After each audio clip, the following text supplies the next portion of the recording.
I ought to say good night.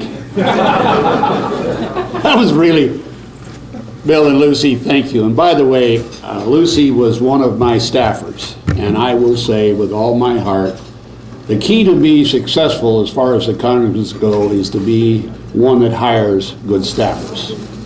And I will tell you that one of the credits I've had over the years is having great staff. And I do appreciate everybody who's worked for me over the years. And one of the reasons it's been good is my wife did most of the hiring. And we're celebrating Lincoln's birthday today, and I do appreciate that, but I have to tell you a little story. My wife didn't want to marry me. She was smarter than I thought she was, but she didn't want to marry me. Finally, I convinced her to marry me, and then she wouldn't set a date. And I set the date. It was February 22nd, George Washington's birthday. And because I'd never forget the anniversary. And then Congress screwed me up. They made it President's Day. But thank you, the Republican women in Juneau, Republicans in this room, and I want to thank the legislators that are in this room too. I mean that from the bottom of my heart, because there's nothing more painful to an elected official to listen to another elected official talk.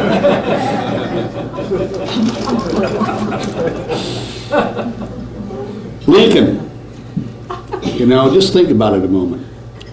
When he gave the Gettysburg Address, and I hope, who knows the answer? Did everybody look at the quiz on the back of that page of the program? I think we're going to have a table, if I'm not mistaken. I'll do it if the Republican women's not going to do it, and I'll put $100 up for the table that gets the most answers correctly. That goes to the Republican Party, though. It doesn't go to you just get credit, that's all there is to it. Because it's very difficult. I'm not sure if we win it, I'm in trouble, but that's beside the point. I think if I can tell you anything, the Republican Party and where we are today and what I think we can do and should do. We have real challenges in this country. Today, probably more than ever. We have, I listen to the Star Spangled Banner and the Pledge of Allegiance, and every time that happens, be it in a ball game or I have a ceremony, you may notice I saluted the flag with a military salute. I'm allowed to do that as an ex-military person and as a congressman. We passed a law to do that. Do you imagine that? But the point I'm trying to say is that we have a challenge of trying to retain this flag and the freedoms of each individual. Probably a greater challenge we've never faced before, because we've had leadership within the Congress and in fact the executive branch that believes we have too many people now. We have 328 million people. Too many people to have them make their own minds up and their own thoughts of where they should go and how they should live. But the government could better tell you what to do. And I really want you to study the background of the seated president we have today. I will respect his beliefs. I just don't agree with them. He truly believes in turning our society upside down and really making us a socialist country. Those are not harsh words, they're a reality. And I watched him in the last 4 years try to convey this with Nancy Pelosi. We were able to remove Nancy Pelosi, and that I'm very thankful for.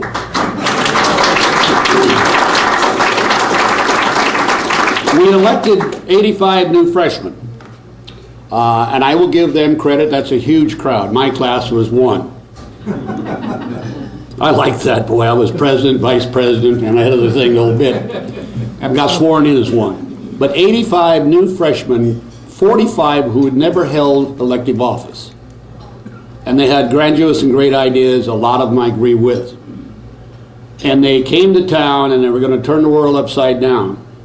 And our form of government is sort of like one of these big tankers. If you want to turn it, you take your time, because you try to turn it too quick, you're liable to swamp it. And they have found that out. But they're a good group of legislators. And I'm going to be working with them to try to convince them as they come back as next one, let's keep doing as we started to do, and that's controlling spending. But let's start developing our resources as Republicans in this nation. Because the soundness of our body, of our economy, has always been the ability to take our resources and manufacture something from them and to distribute them and sell them for a profit. And we lost this sight actually started a little, I would say about 60 years ago. And now we're in a point where we're buying and borrowing to buy. You can't do that. And I will say, not on the Republican side, but this community right here probably hurts me more than any place else in Southeast Alaska. The whole area is dying. And you have tremendous amounts of wealth in this area. You have timber which we cannot harvest. You have mines that you cannot get the permits, and this is long protracted requirement of getting those permits. You have tourism that only can survive if we have a sound economy. And most of all, you're no longer free because of regulations. Lincoln would turn over in his grave with the idea that we have now 1,600,000 laws, not including the health bill. Laws on the books that were never voted on, never vetted, passed by agencies which are an extension of the governor, of the president. That's what's wrong with our country today. It's impossible to really be successful in this country because there will be someone tell you you can't do it. You talk about the land of the free because they say you can't do it. That's not the America that I know. It certainly is not what the Republican Party stands for. It certainly was not what Lincoln stood for. We need to get our country back, and we should become the United States of America, not the United States of the federal government. And I told the governor today, and I've talked to the legislatures, it's time that this state starts saying with their DEC, who's only a mimic of EPA, their DEC be the defender for municipalities and individuals when the EPA comes down with something really stupid. And believe me, they do. They do. And so as Republicans, that's our charge. And David Bruce, I believe, is at the table there. He came all the way down from Fairbanks. He's running for a seat that I believe you can win. Did your dad run against me, by the way, David? As you've always said, it's the closest race you ever had. His father, I believe it was, ran against me for the state senate. And it was not a fair race. Because Fairbanks at that time had 2 senators and 7 state house members. I was a house member elected out of Fort Yukon. I beat Doc Hagelin, and then I become the candidate of the Republican side to be the state senator, and they all ganged up on me because I was from Fort Yukon. But I fooled them. I won by 800 votes. It was a close race. It really was. But from that time on, you know, if I can just digress a little bit on the personal life, because I could never have done what I've done without my wife. And I ask each one of you in this room that serve in public office, you have to have a soulmate that believes in what you're doing. They have to be right by your side and keep you in balance. And I was privileged to have that. I've had a great career, and I'm running this time, as you know. I will probably run again and probably again. I don't know. I really don't know. As long as physically I can do this job, I'm going to do it. Mentally, I'm a little screwed up. Which makes me eligible for Congress.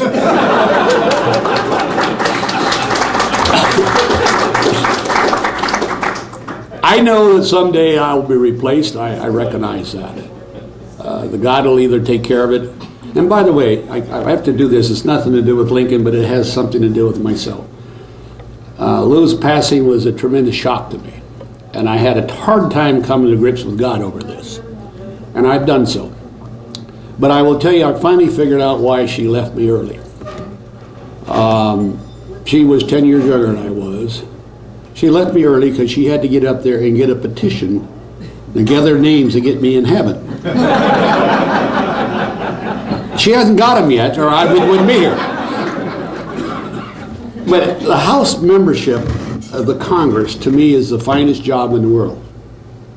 And if I can ask you one thing in Juneau, as I tell them in Fairbanks, and I tell them in Ketchikan and Petersburg and Anchorage, this is one state. One state. And what we should be doing is recognizing what's good for Juneau is good for Anchorage. What's good for Anchorage is good for Fairbanks. What's good for Fairbanks is good for Anchorage. What's good for Anchorage, Fairbanks, and Juneau is good for Petersburg and Wrangell. What's good for Petersburg and Wrangell and Juneau and Anchorage is, in fact, good for Barrow, Kotzebue, and Zeppelin. Let's all hold hands and try to solve the problem we have. The problem we have is we have a government that far overreaches. It's not new, but it's got worse. And we have a gentleman in the White House right now, and we still have leaders in the Senate side, the dark hole. And I say it's a dark hole. We passed good legislation out of the House over to the Senate, and they haven't passed one of our bills. One of our bills, and yet the media says it's all the Republicans' fault.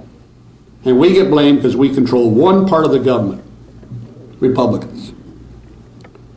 And we have, as a state, as I said before, and I really mean this sincerely, that when the government steps out of line and makes a decision on a municipality, what does not make sense, then the state should be the buffer zone between the federal government and the municipality.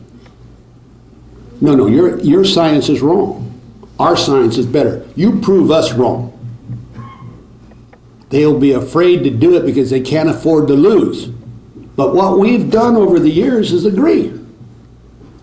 That is not freedom. You are not free as long as you do what someone tells you to do, even though you know it's wrong. That's not the freedom as we salute this flag and sing the Star-Spangled Banner. And our forefathers that gave up their lives, even our military today, for losing the freedoms to a government that overreaches the Constitution, that's not our freedom. And anything the Republican Party can try to do is get that freedom back to the individual. You take responsibility for what you do. It's your fault. You trip on the curb when you're drunk. It's not the city's fault you had a curb. It's your fault if you do something wrong, as well as to your credit when you do something right. That is the motto of the Republican Party. And also the right for individuals, young people.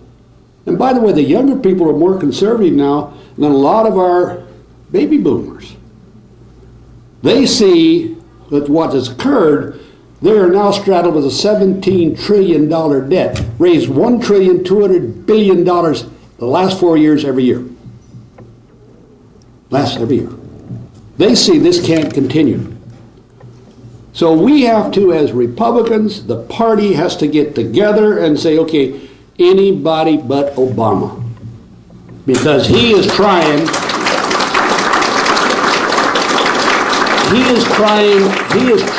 to change, and you hear him say, I'm going to transfer the way American people live into a new era. Well, I like the way I live. I like the ability that I was on that Yukon River, the tugboat, and had no experience at all, by the way. That's a funny story, by the way. I got to tell you that. Well, I'll tell you that. I'm going to sit down here pretty quick. But I was in the state legislature, and guess and behold, I got sued by Don Burr, who was the Attorney General for Wally Hickle, because I was holding down a teaching job in Fort Yukon, which the state financed, and working in the state legislature, making the grand sum of $1,500 a session. For you guys, keep that in mind. And a per diem, by the way, of $25 a day. But they decided that I could not be a school teacher, along with Nick Begich and George Homan. They decided I couldn't be a teacher. And I didn't want to leave the bush. And my wife again said, because I told her I go to Fairbanks to teach, I said, I don't want to do that. And she said, well, what do you like to do? I said, I love the river. She said, make a living at it.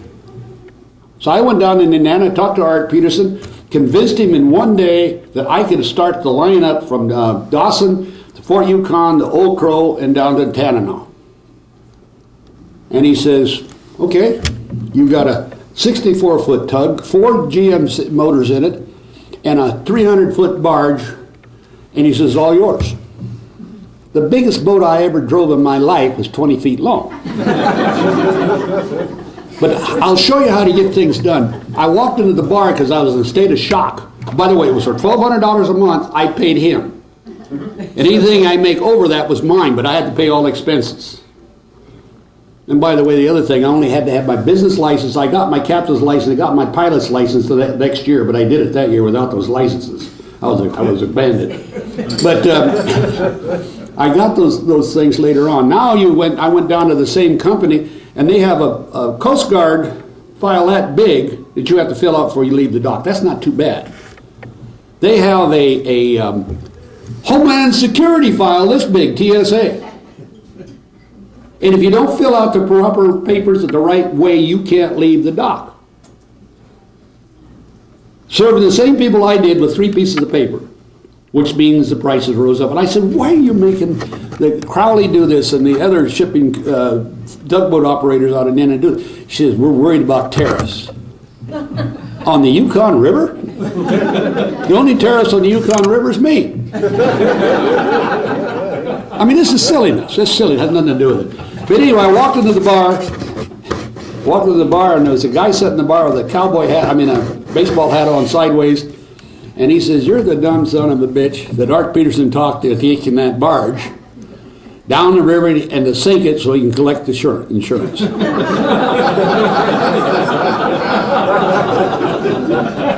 He got up and walked out. He said, last words, I ain't going to let that happen. And I said to the bartender, who's that? He says, that's Sandbar Clark. I should have known then what the name Sandbar Clark was. I went down to the boat. They had a nice boat, had nice crew cabins. And I went in there. The guys passed out on the couch, on the bunk. Woke up the next morning, and he's just shaking like this in a withdrawal. And he says, I ain't going to let it happen. And I said, fine. So I took him up and had breakfast, talked to him a bit. They loaded that barge up with cats and all kinds of equipment and everything else because the Nenana Bridge was right here. And we were faced upstream, and they figured old dummy here was going to turn the barge and catch the pylon in the middle of the bridge. 4 o'clock, bets were going around town by they're going 10 to 1 odds on everyone to get out of there. And about 4 o'clock in the morning, because we were supposed to leave at 8 o'clock, I couldn't stand it. I got up, went down, I tapped Sandbar on the head, and he says, eyes popped open. I said, let's get out of here. He said, I've been waiting for you to say that. And so I went in, he says, I'll get the engine started, and you run up and get the housers. And he said, now I'm going to show those SOBs how to do this. They're not going to be here, but you're not going to wreck this thing. He went upstream, and then he backed it down under the bridge, turned it around, and handed me to the wheel and says, it's all yours, and sat right beside me. And I want to tell you, by the time I got to Fort Yukon 9 days later, I knew everything about that ship. Everything about the barge, how to turn it, how to dock it, how to back it up. You name it, I could do it, because he spent hours with me. The greatest education I ever had. And I never was stuck on a sandbar all the time I ran that boat, because of that one man. He got off the boat, totally sober. 1 hour, he was stone drunk. I bought his ticket, flew him back to Nenana, and I used to go see him and thank him because he gave me that ability. And that's America. That's how we should live. Free, with the responsibility of oneself to improve their lot, without being dictated to, without government telling me I can't, and because of hard work you can accomplish the goals that you set forth to do. That's what I want to do.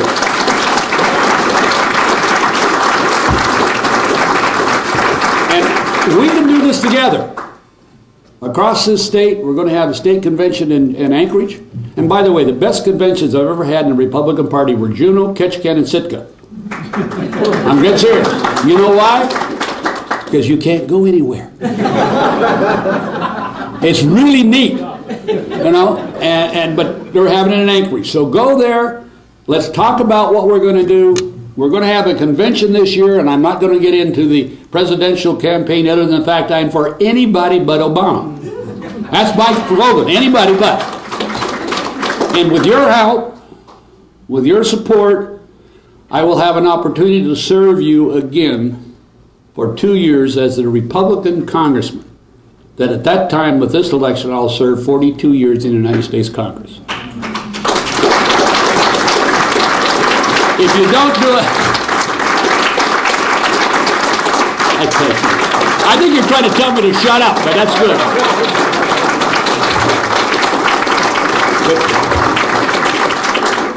God bless you all, and as you can see, I still have a good time.